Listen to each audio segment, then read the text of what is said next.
Nous sommes dans une prison de haute sécurité où résident les criminels les plus dangereux de tout le pays. Tous nos hommes et les gardiens qui les contrôlent sont musclés et têtus, à l'exception d'Eva, qui vient d'être transférée dans cet établissement. En quelques semaines, elle a déjà établi une relation presque amicale avec de nombreux détenus. Chaque jour, elle progresse un peu plus dans la réhabilitation de ces hommes qui souhaitent se réinsérer dans la société. Un matin, un nouveau groupe de détenus arrive, mais les yeux d'Eva se posent sur l'un d'entre eux en particulier. Il s'appelle Aimé, pour une raison ou une autre, il attire l'attention d'Eva. Au cours des heures suivantes, dès que le jeune homme passe l'inspection, elle consulte la base de données et confirme son nom. Elle prête également une attention particulière aux enregistrements de sa recherche afin d'obtenir des détails sur ses tatouages. Au cours du déjeuner, l'attitude amicale d'Eva disparaît et ses collègues se rendent compte que quelque chose ne va pas. L'un d'eux propose de la remplacer pour qu'elle puisse profiter du week-end, mais elle refuse et demande une double journée de travail. Plus tard, lorsqu'Em est transférée dans le quartier de haute sécurité, où tous les détenus sont des meurtriers impitoyables, elle le suit, mais arrive à un point où son autorité s'arrête. Le lendemain matin, elle se rend chez Olaf, le directeur, pour demander à être transférée dans le quartier de haute sécurité.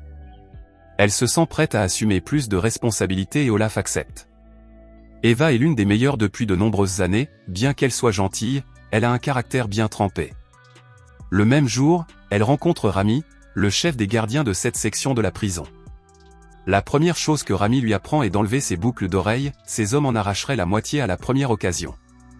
Lors de sa première garde, Eva sert le petit déjeuner à tout le monde, y compris à M, dont le regard perçant la rend nerveuse.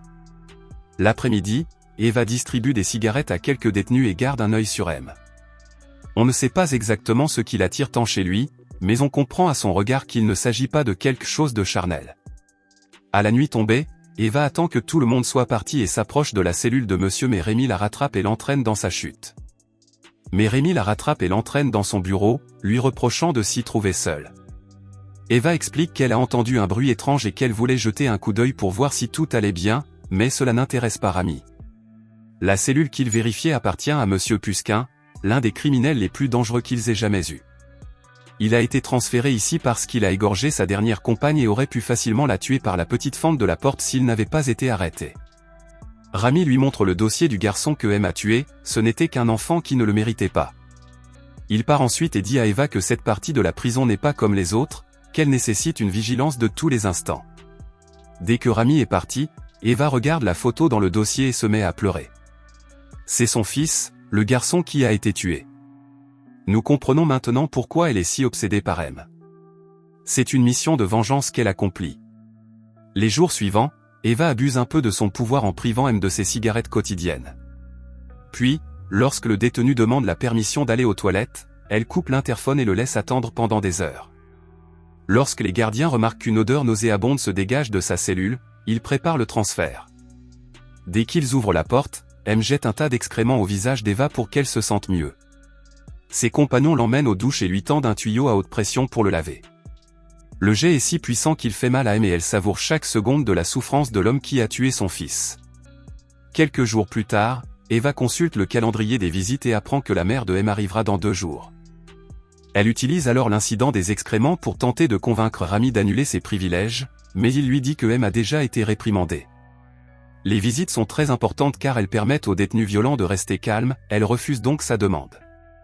Cet après-midi-là, Eva est envoyée pour vérifier les caméras, mais ses yeux ne sont fixés que sur M et elle ordonne une fouille du détenu. Bien que son collègue ne trouve rien, elle se met sur la défensive et prétend avoir vu quelque chose à travers les caméras, puis lui demande de partir pendant qu'elle procède à une fouille des cavités. M demande qu'un agent masculin s'en charge, mais Eva lui rappelle ce qu'il a fait et l'avertit que s'il ne coopère pas, il annulera la visite de sa mère.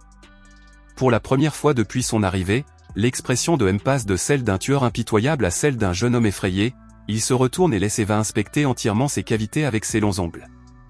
Pendant la visite d'Hélène, la mère de M, Eva les observe attentivement, voulant écouter tout ce qu'elles disent pour s'en servir contre lui. Sa mère lui apporte des friandises, dont une boîte de ses céréales préférées. Le lendemain matin, 1 mois s'est écoulé depuis l'arrivée des prisonniers et il est temps d'inspecter les cellules à la recherche d'armes ou de drogue. Ce soir-là, alors que les gardiens sont occupés avec les caméras, Eva se faufile dans l'armoire à preuves, vole un couteau et plusieurs pilules et les dépose dans la cellule de M. Une fois que tous les détenus ont quitté leur cellule pour aller déjeuner, Eva place le couteau et les médicaments dans la boîte de céréales et la referme comme si de rien n'était. Après le déjeuner, les détenus retournent dans leur cellule et Rami et son équipe se préparent à commencer leur inspection cellule par cellule. La première cellule à attirer l'attention est celle de M. Le chien dressé signale la présence de drogue. Rami et ses hommes entrent et trouvent ce qu'Eva a mis dans la cellule. Cependant, M ne cesse de crier que ce n'est pas à lui et tente de sortir de la cellule, ce qui lui vaut d'être aspergé de gaz poivré.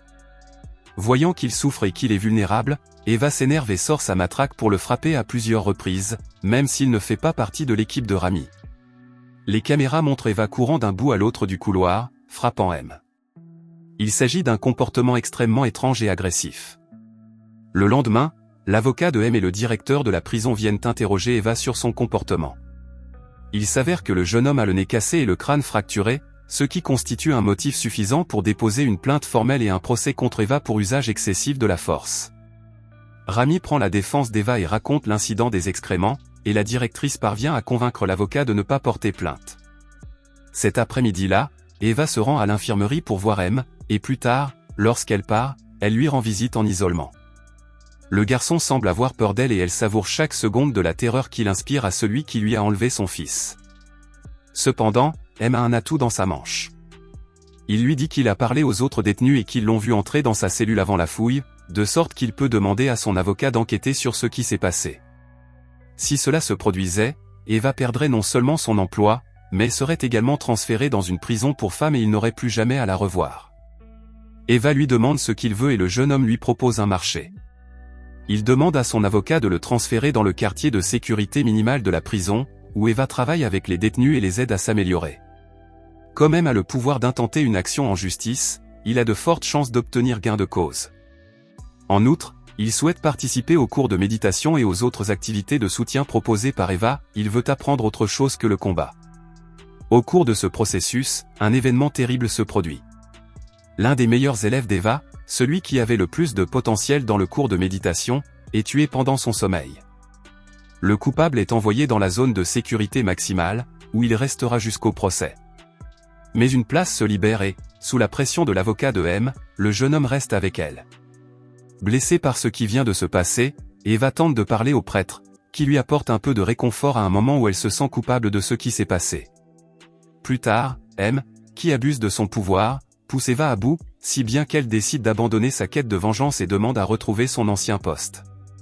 Cependant, elle ne veut pas travailler dans l'unité de jour, elle a pris goût au poste de caméra et aimerait que ce soit son rôle à partir de maintenant.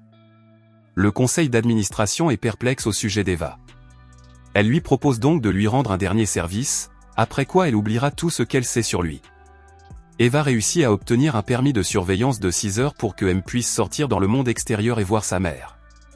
Le jeune homme demande à aller chez lui, où sa mère a préparé son gâteau préféré, mais Hélène invite Eva à s'asseoir avec eux. Cela ne plaît pas à M, qui devient furieux et barbouille le visage de sa mère avec le gâteau. Alors qu'ils se disputent, Eva se rend compte qu'elle et son fils se disputent de la même manière, avec les mêmes mots et la même frustration. Chaque jour, M quitte la maison, laissant à plusieurs reprises Hélène le visage couvert de gâteau et pleurant à l'extérieur.